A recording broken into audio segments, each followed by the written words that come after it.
सोचो, तुम्हारे हाथ में एक पुराना सा पार्चमेंट है जो हिस्ट्री की पूरी किताब बदल सकता है। एक 15वीं सदी का नक्शा जिसमें यूरोप, अफ्रीका, एशिया तो है ही, पर उसमें एक शॉकिंग चीज भी है।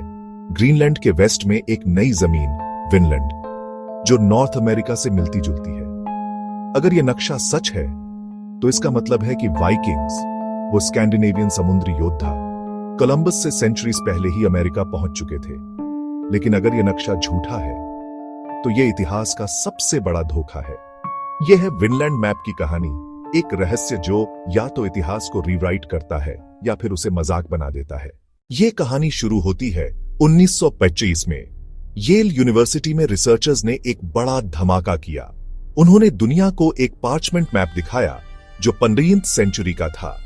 नक्शा यूरोप, एशिया, अफ्रीका दिखाता था, लेकिन सबसे हैरान करने वाली बात यह थी, ग्रीनलैंड के वेस्ट में एक नया कॉन्टिनेंट जैसा एरिया, विनलैंड, साफ साफ बना हुआ था। और यह कोलंबस के 1490 वाले सफर से कई दशक पहले का था।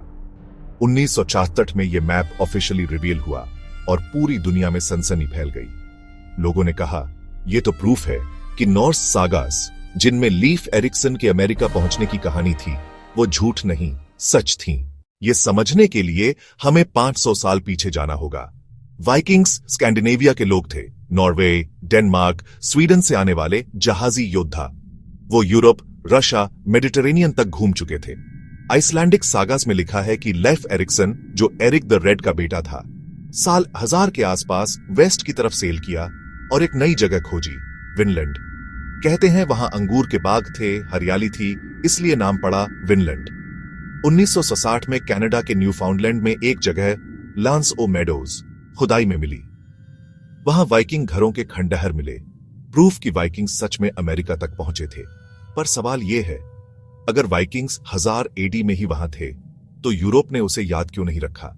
कोलंबस को 500 साल बाद क्रेडिट क्यों मिला? विनलैंड मैप का महत्व यही है।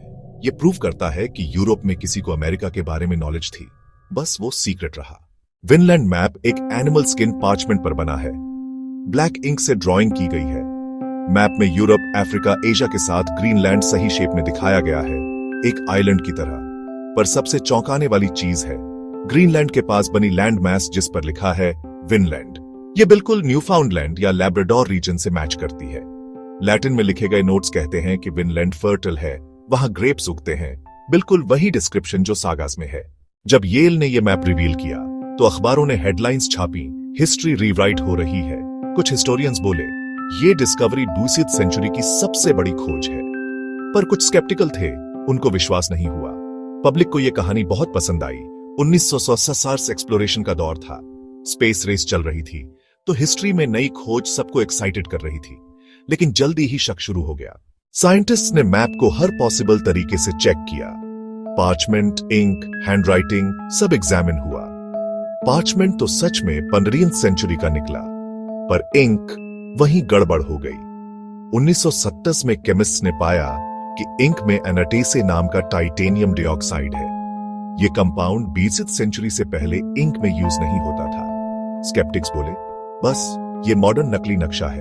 पर बिलीवर्स बोले, एनाटेसे नेचुरली भी आ सकता है मेडिवल इंक में। डिबेट शुरू हो गई जो डेकेड्स तक चली।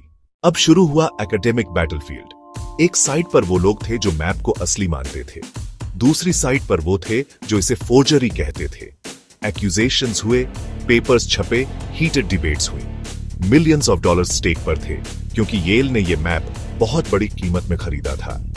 हर कुछ साल में कोई नई स्टडी आती और कहती, ये मिस्ट्री सॉल्व हो गई। फिर कोई और साइंटिस्ट उसे चैलेंज कर देता। 2000 में साइंस और एडवांस्ड हो गई।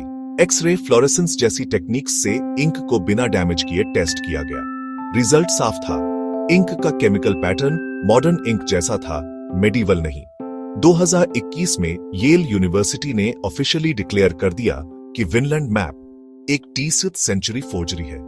यह सुनकर बिलीवर्स शॉक में आ गए। इतना बड़ा सिंबल फेक निकला। लेकिन कहानी यहीं खत्म नहीं होती। चाहे मैप फेक हो, वाइकिंग्स के अमेरिका पहुंचने का प्रूफ हमारे पास है। लैंस ओ मेडोज आज भी खड़ा है। तो सवाल है, नक्शा फोर्जरी क्यों बनाया गया? सिर्फ पैसे के लिए, या किसी हिस्टोरियन ने यह सच दुनिया को दिखाने के लिए बनाया? आज तक यह मिस्ट्री है कि फोर्जर कौन था। रियल हो या फेक, विनलैंड मैप ने दुनिया पर असर डाला। इसने नॉर्स एक्सप्लोरेशन में इंटरेस्ट बढ़ाया। इसकी वजह से आर्कियोलॉजिस्ट्स ने साइट्स खोजी। लीफ एरिक्सन अब हर साल सेलिब्रेट होता है, लीफ एरिक्सन डे 9 अक्टूबर को। और इसने एक बड़ा सवाल खड़ा कर दिया, अमेरिका किसने डिस्कवर किया? क्योंकि सच ये है कि अमेरिका में इंसान 15,000 साल से रहते हैं। वाइकिंग्स और कोलंबस बाद में आए।